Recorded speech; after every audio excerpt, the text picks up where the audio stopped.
அப்படின்னு சொல்லுவாங்க. பேக்லிங்க்ஸில் வந்து நிறையா பேக்லிங்க்ஸ் இருக்குது.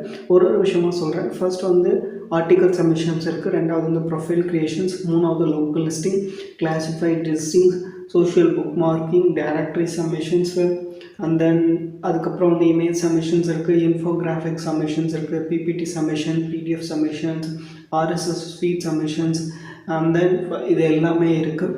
இது எல்லாத்தையும் கரெக்டாக நீங்கள் பண்ணிங்க அப்படின்னா வந்து கரெக்டாக வித்தின் ஒரு 6 months வந்து நீங்கள் பண்ணிங்க அப்படின்னா உங்களோட வெப்சைட் வந்து மேலே வரதுக்கு வாய்ப்பு இருக்குது. அது மட்டும் கிடையாது, இந்த மாதம் போடுற பேக்லிங்க்ஸ் வந்து இப்போவே உடனே ரீட் ஆகாது, கொஞ்ச நாள் ஆகும். அதுக்கு வந்து எவ்வளோ டைம் எடுக்கும் அப்படின்னு சொல்ல முடியாது. டிபெண்ட்ஸ் அப்போ வந்து டிராஃபிக் ஆஃப் ஒரு வெப்சைட் அப்படிங்கிறத பொறுத்து, அந்த வெப்சைட்டில் போடுறீங்களே அந்த வெப்சைட்டோட டிராஃபிக்கை பொறுத்து இருக்குது. கூகுள் எப்படி க்ரால் பண்ணுது அப்படிங்கிறத பொறுத்து இருக்குது.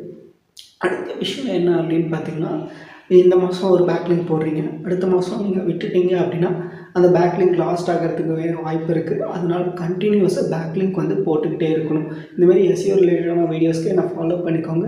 உங்களுக்கும் எஸ்இஓ வேணும் அப்படின்னா என்னை வந்து கான்டாக்ட் பண்ணுங்கள்.